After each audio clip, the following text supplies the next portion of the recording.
It has been ages since I've flown my drone, and with the weather being so nice, I thought that today was the perfect day for it. Now, to be totally honest, I didn't really know where I was going for this one. I mean, I had a rough idea of a location. I wanted to visit a river that I used to go to when I was a kid, but I had no real idea where that was. So I drove in a general direction, parked up on the side of the road, hopped over a fence, and ended up somewhere really cool. I mean, it wasn't where I initially planned, but it looked pretty good.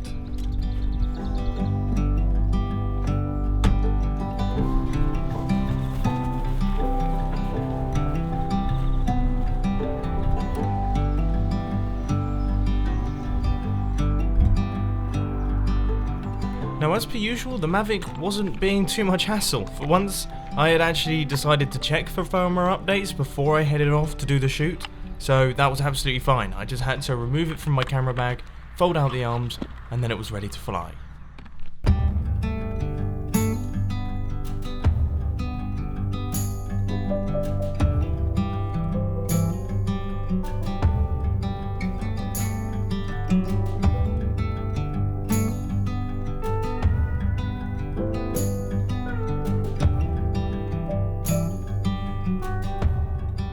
After flying the drone around for a little while, trying to get a variety of shots and not crash it into the river, it got me thinking, is the DJI MAVIC Pro still a good option 9 months after its initial release? Is it still worth buying? And most importantly, do I still like it having owned it for 6 months? Let's pop back into the studio.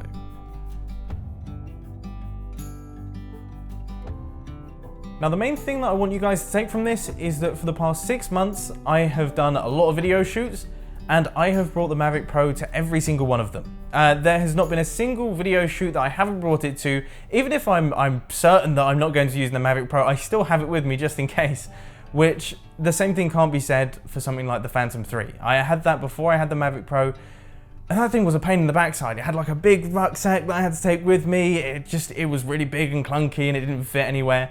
And I would often find myself before a video shoot thinking, yeah, how likely is it that I'm going to go for drone shots? And then half the time I'd convince myself that I wasn't, and then I would always kick myself for not bringing the drone because then suddenly I'd want to do drone shots.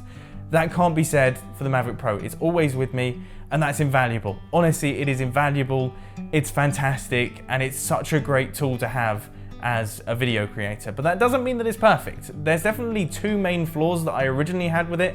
One of them I've managed to fix, and that is the exposure issue. Unfortunately, my footage would always either be overexposed or the shutter speed would be just right the way up into the sky. It would just be absolutely insane, and the footage wouldn't really look that great because of it. But now I've fixed that using ND filters. So Polar Pro sent me over 3 ND filters of different darkness levels. You just clip them straight onto the camera, and then straight away you have better looking footage because you can keep that shutter speed down. And for the first time ever, I've actually been able to have a shutter speed of 1/50 on 25 frames a second footage, which is like the sweet spot, and it looks great. It seriously has improved things. But that hasn't fixed the compression issue. There is still the compression issue, and it's slightly frustrating. And I know I know that the Mavic Pro is about this big and the camera's about this big. I shouldn't expect uncompressed raw footage from something like that, but that doesn't make it any less frustrating when you've got a project that has been entirely shot on like digital SLRs and things like that, which have relatively uncompressed video, and then you throw in the Mavic footage expecting it to look just as good, and it just doesn't. You've lost kind of 10% of the detail. And for example, in like a forest shot, you'll be flying over the forest and you expect to see lots of individual trees standing up looking lovely. Instead you get like a green porridge, and it's a tiny bit disappointing. And I know I'm being harsh on it, I am aware of this, but it's something that I've become increasingly sensitive to, and I often find myself just wishing that it had that tiny bit of extra detail. That's all it requires. Like the camera from the Phantom 4 Pro on the Mavic Pro. That would be like the absolute dream. That being said, my verdict and my conclusion is that you should own a Mavic Pro. If you're just getting into drones and you want a good starter drone, Mavic Pro 100% is brilliant because you can have it with you and the footage looks great.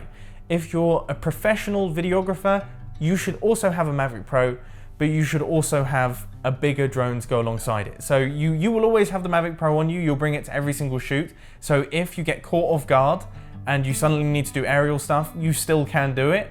But if you know that you're going to be doing aerial stuff, you'll have the bigger drone alongside you. And then if you just want something to mess around with, the Mavic Pro does have sport mode and it's very fun to fly. So there is also that. So the verdict is, yes, the Mavic Pro is still fantastic. I still absolutely love it 6 months in, but I am becoming increasingly frustrated with the compressed video, and I hope that if DJI does release an updated version of the Mavic Pro, they just improve that ever so slightly, and I will buy it in a heartbeat. But anyway, I hope you enjoyed this video, and I will catch you in the next one.